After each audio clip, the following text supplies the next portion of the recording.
Hello, everybody. Welcome to another daily dose of gaming news and all that good stuff. And as always, I also publish on Rumble and on Patreon for extra support, any kind of updates and the such. I usually go about on Twitter X. Yesterday, I did publish a Junsan episode. We are almost finished up with that. Tomorrow, we'll be publishing another demo, Chains of Freedom, if not mistaken. Very interesting game, kind of a XCOM 2 with some Mutant Year Zero kind of mechanics there. But yeah, other than that, got a complete gameplay series here on the main page of the channel. Everything is organized in playlists. So let's go to the news. Similarly, I've been missing out a little bit on the Doom: The Dark Ages. I watched the announcement. Again, it's a Doom game. Usually, FPS are not really my thing, at least in terms of shooters. But yeah, it seems very interesting. The soft reboot that they did for the Doom franchise. The first one seemed interesting. The second one, the Doom Eternal, okay. Again, I didn't play the games, but they seem pretty good. And the fact that they did manage to give a good experience, very graphic fidelity and very quick paced, and also very optimized. Again, the ID or eTech engine seems to be a pretty good one. But I think it will not serve very well on open world games. But yeah, they announced that now they have a bundle, let's say, with NVIDIA. The GPUs from NVIDIA that are included here are the 5070 and up GPUs. So the 60 class cards are not included in this, and below, I assume if they ever launched a 5050 series or something like that. But yeah, interesting design. At least color scheme, because the design itself seems to be the same for. I think this is yeah, ROG. There's the thing there. Yeah, very interesting. There seems to be some innovations on the game itself with the shield stuff there, shield mechanics. Very interesting there, but again, usually it's not my thing here. But Doom seems to be, at least since they rebooted, seems a more interesting one. How you can go about it, shooting monsters and demons. But other than that, again, it's just a thing here for the 50 series. Uh, Again, if you're looking to buy a GPU or something like that, just check if the promotion is available in your region, because usually it's not applicable to all regions, at least to claim the code there. It happened with me with the when I bought my GPU. I don't remember which game. Supposedly it had with the bundle, but it was not applicable to my region. So always check that out before you just buy this special edition card or something like that. Then we got again no rest for the wicked. I covered this yesterday that the breach update was about to go live yesterday and already did. Again, it adds various new content. Again, new areas. I think it expands also on the story side of things, more weapon stuff and enemies and all that jazz there. Again, this seems to be shaping up to be an excellent game. Again, this is still in early access. But it's from the same guys that did the Ori games. And yeah, it's been a promising game. Again, isometric, kind of Souls-like kind of combat with a lot of good, at least from what I've seen, a lot of good exploration, secrets, and all that jazz. The story seems to be very compelling from what I understand from the story there. But I'm trying to keep myself a little bit out of this, because it's one of those games when it comes in full release. Sorry, I'm hoping to try it out. Hopefully, again, if I have time. And I try to keep myself out of spoilers, especially on the story side of things. That's why I avoid a little bit watching too much trailers, so I don't get spoiled out of it. But yeah, this one seems to be a good one. Again, even though it's an early access, I really usually don't recommend for you to go about and go about early accesses, because again, on Steam and with these kind of projects, the developers are not obliged to complete the game. So there's always that risk there. But again, for those who take a chance, I think this might be a good one. It's shaping up to be a pretty good one. Then out of nowhere, I also watched this trailer. It was announced here, the Age of Bhaarat. It's an Indian epic action game adventure. I think it tries to toe the line similar like Black Myth Wukong. Again, it's from the ancient ages of Indian culture, and seems to be very interesting. Again, the trailer, the CGI parts are very evocative of kind of like Black Myth Wukong, and to a certain degree, Dark Souls. Again, takes inspiration from that. The gameplay footage seems a little bit still rough on the edges. Again, it's alpha gameplay. There is no release date, so it's not something that they are going to jump into the shark just releasing things like this. But it seems that the philosophy here is to have something comparative, to compare with Black Myth Wukong, like the Chinese folklore and myths, the same way, but in the Indian setting. There, very interesting. There is a lot of interesting stuff regarding Indian myths and how they portray deities and the evil side of things with the monsters and how they are designed and everything. Very interesting. The trailer seems to pique my interest on following up on this. There is already a Steam page. I already wishlisted to keep my tabs on this game. But yeah, basically, the Age of Bharat is a dark fantasy action RPG, so a little bit between, in terms of the story setting, similar to Black Myth Wukong, but in an Indian setting. And again, the fact that it's kind of a dark fantasy action RPG is more kind of a Souls-like, it seems, with some co-op mechanics if you want to. I don't think it's mandatory from what I understand.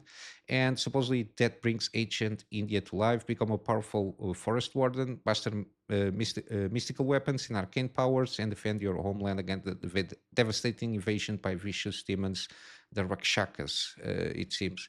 But yeah, the only thing that it still worries a little bit here is the alpha gameplay footage. Again, it's alpha gameplay, but again, let's see how it goes. Hopefully, it will be a good launch. But then again, no release date, not even a year. So it's just an announcement, maybe to try to pick some interest. I don't know, from some investor or something like that. But it seems to be already in alpha stage. So I think in a couple of years maybe we'll get something out of this. But yeah, very interesting. It piqued my curiosity, and I'm following this game from now on.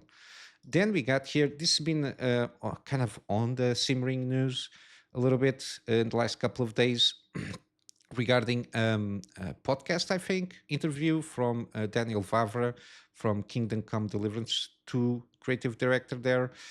And I was waiting a little bit because this podcast, specifically this episode, was done in Polish language. So waiting for the most the best translation possible out of this podcast. And yeah, it seems that this guy is a little bit of kind of a, lack of better terms, a little bit of a snake, and a little bit of lacking in principles since he launched the first game. The gist of it, from what I read here, again, I'm not going to go about all the quotes and everything. I just signaled here so I can have a little bit context.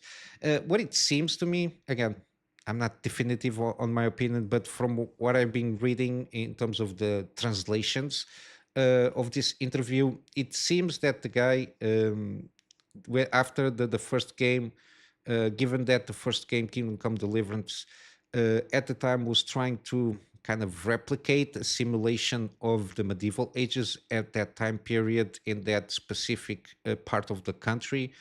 And he got the mob of the journalists, which are reliable as hell, on saying that it was not diverse enough and everything. All that talking points that we are used to seeing on the interwebs. And then again, as I mentioned, this was trying to be kind of a simulation of that certain period of time in that certain area of the country, which is medieval Europe in the 1400s or 1500s, something like that. Again, I'm not exactly sure. And again, the diversity there, that again, trying to put it on the same standards that today's day and age, again, it's an impossible task there. And after that, when he was developing Kingdom Come Deliverance 2, it seemed that he caved on putting certain things that are not that faithful, at least with the continuation of the lore that is set up on the first game. Again, I mentioned that already on the comments that I saw regarding this game. Again, I never played both games, but at least from the information that I saw, it seems that it deviated a little bit too much, or took too much creative liberty, let's say that, regarding setting up a certain lore and certain characters in a certain way, and then basically making 180 to a certain degree on that on the second game, from more diverse characters, the fact that there is the controversy of trying to change ages on certain characters from one game to another, or at least trying to not be as faithful as it was on the first game. So basically, change some character ages. So some relationship were not confirmed as kind of a pedophilia kind of a thing there, or boy lovers, as these leftist guys usually like to say, or a child attracted person. Again, it's ridiculous. But yeah, plus that, plus the again, even though it is a kind of an RPG, again, it's how you set up the stuff there, in terms of the simulation, let's say, kind of a thing there. The fact that all of the sudden, the I think the main character could be involved in same-sex relationships, which again, as a principle for me, I don't have anything against it.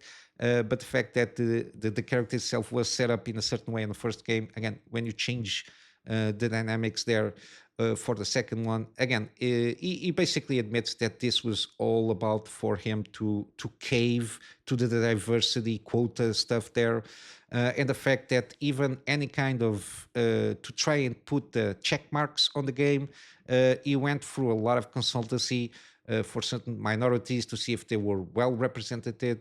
But then again, it comes about the fact that you are putting 2020-ish standards on a medieval setting, or at least Europe medieval setting, which doesn't gel very well, because it was not like that.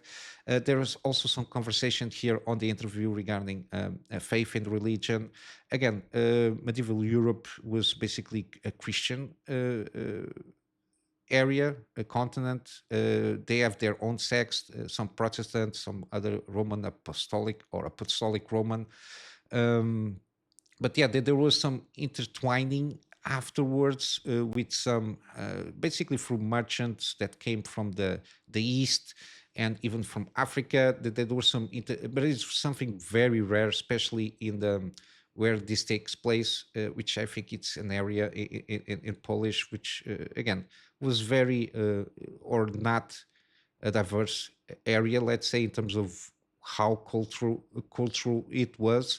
It was very homogenic, or homogeneous. But yeah, it's interesting that again, the fact that then, while marketing the game, he was trying to justify it to make it more RPG-ish in the terms of choices. But then again, he admitted that through all the way in terms of the production of the game, he really considered to consultancy firms to see if all the check lists were correct in terms of what we can call the diversity and the such, and basically to try to appease one side of the people that supposedly didn't play the game. He just spiked the people that liked the first game and want to see kind of a continuation of kind of a relatively faithful um, happenings in that time period, in that region, let's say. Basically, he screwed the pooch to a certain degree. Again, technically, the game seemed pretty good in terms of the gameplay mechanics and everything. But again, there are certain things that could be avoided if he stayed true to the principles of when he did the first game.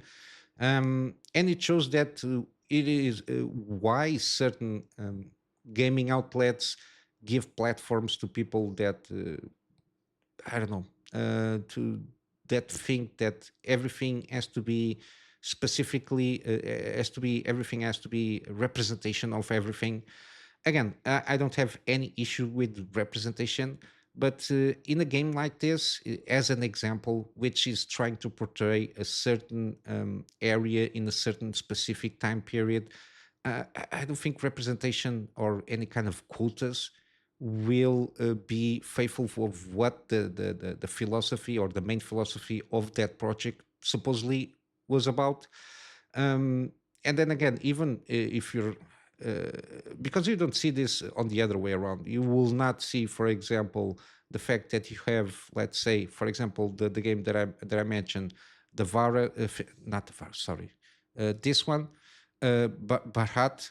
You will not see representation here because this is a story of myths from ancient India. You're not going to see any Englishman, or not going to see any Chinese deities. You will not see any Egyptian representation there, or any Native American representation there, because again, it's the story that is being tried to be told, and it doesn't conform with the modern day philosophies and ideologies. But then again, there are games that you can introduce that, and if the story serves that purpose, also, again, feel free to do so. But again, I think it was a huge misstep, to say the least, to cater to this kind of consultancy stuff there.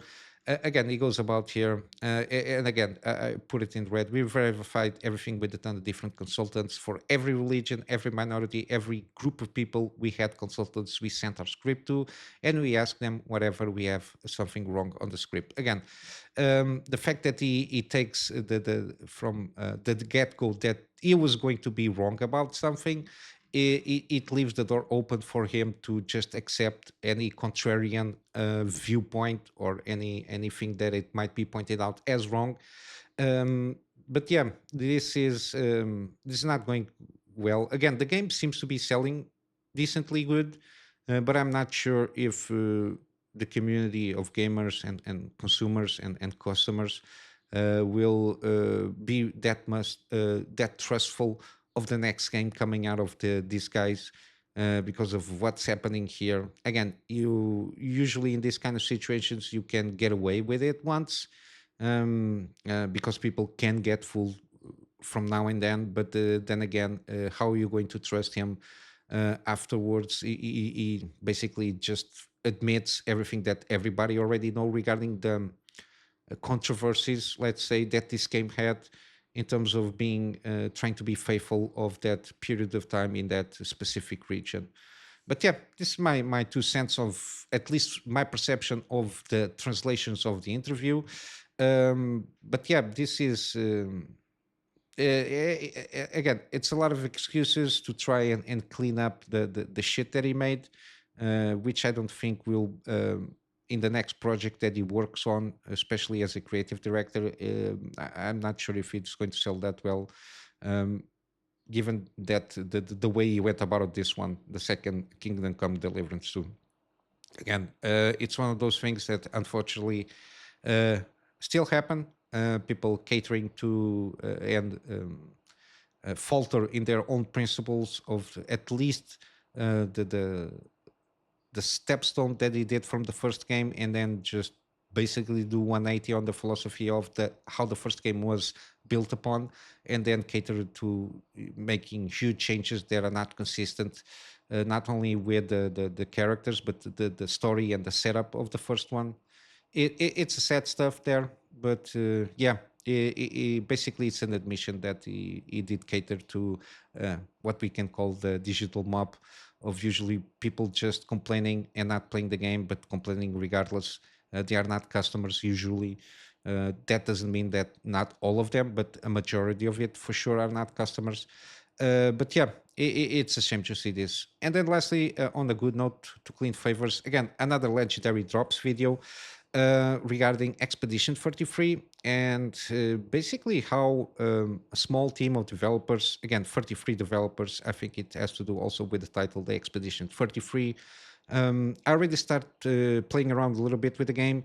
I had some issues with the stuttering there, but I did manage to, I think, fix it for the moment being, with some tweaks here and there. And probably I will do a video because I saw a lot of on the forums a lot of confusion regarding especially AMD GPUs. I will probably try to do a video explaining what I did in my case to resolve the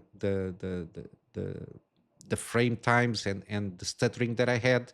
Even though I'm reaching a lot of good frame rates with good quality, it was unreasonable the frame rates that I would experience. I did record the first episode of that on this game, but I will redo because I did manage to resolve the stuttering that I had on my case. I probably will do a video later to try and get people to maybe resolve their own issues if they have especially an AMD GPU.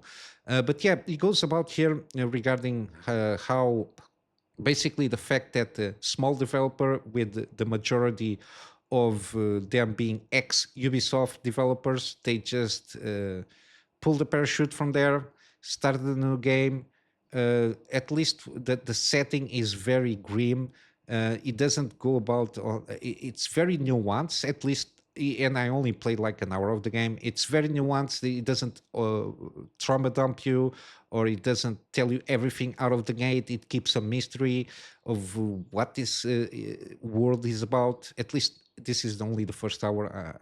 But yeah, it's consistently praised all over from every corner of the internet. The gameplay systems, the turn-based battle. Again, I did the tutorial part of things. Very interesting how they're going about it. But yeah, it goes about in a more in a more way. Sorry, in a more deeper way regarding how this will start affecting the industry.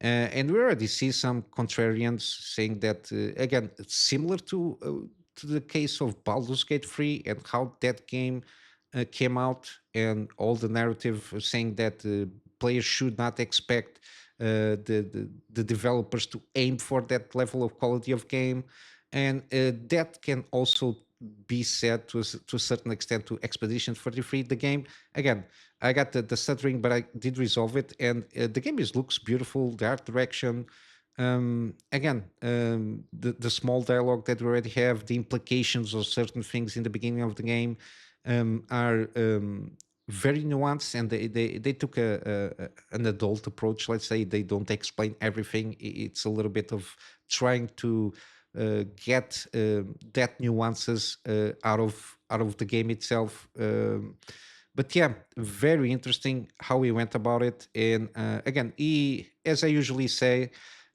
he does manage to articulate better than me to a certain degree what I feel and what I think about things, and he goes about in a very eloquent way. No, in a very good way. As I can see, I cannot express myself that good. But yeah, I will leave the link in the video for you to check out. Again, he usually goes and uses a lot of common sense on these videos. But yeah, I'm going to wrap up here with some gaming deals. We got Deadlight. This is part of the Microsoft. I don't know. There is no time limit at this moment, so I don't know how long these games that are for Microsoft Studios are still up on a deal.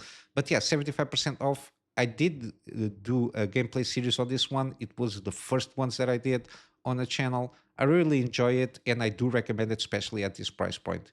We got also Dead Stranding, 50% off. And again, all the games are on my library here, so they are basically all recommendations. Again, from what I played when I claimed the game for free on Epic Game Store, I suppose I played around a quarter of the game. That's the perception that I have, but I will have to restart from scratch from the Steam version that I bought there. But yeah, I do recommend, especially the director's cut, has more stuff there that improves a little bit and expands also a little bit more on the world itself. Then we got Near Replicant. Again, I didn't start playing this game, but I tweak it around trying to set up for recording sessions. But yeah, at this moment, 60% off Near Replicant, and the same thing for Near Automata, 60% off. This is the Yorha edition. Again, it's one of those let's say, masterpieces that I always was curious about trying out.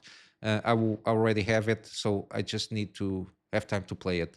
Then you got Resident Evil franchise still on sale. I will leave all the Resident Evil games in the description below so you can pick and choose and complete your collection. Again, it ranges from 75 to more or less the same. Then you got Tomb Raider Definitive Survivor Edition trilogy. So this is a trilogy with all the GOTY editions, with all the DLC included. Again, around 80-ish% off. I think it's around $12. All free games. Again, it's a. I recommend this trilogy. I only played the first two. I still need to play and the third one. But yeah, it's a recommendation from my part from what I played. Then you got Wall World again, must buy if you like kind of a tower defense, mining mechanics, kind of a boss battle there. The roguelike elements are also pretty good, and I do recommend to buy the Deep Threat DLC, which expands a little bit more on the mechanics and especially on the story side of things. Again, 75% off. Again, it's like $3 with the DLC, if not mistaken. So it's a very cheap game, and you can take a lot out of this game here. And then lastly, we got Wasteland 3. Wasteland 2 Director's Cut is not on sale because I don't think it was published by Xbox Game Studios. But yeah, Wasteland 3 is on sale, 35% off in both editions. I bought the Colorado edition. Again, I think it has everything that it needs to have in terms of expansions. And that one is 39% off. At least that's the edition that I bought. But yeah, other than that, I'll wrap up here with a plug on my Patreon for extra support as usual. This extra support is more aligned for me to try and get around a better storage solution so I can have backups of stuff that I do for my clients. And of course, some extra space for the videos that I do for the channel. And with all that said, I hope you have a wonderful day. I'll see you in the next one. So until then, Kunamy Master out.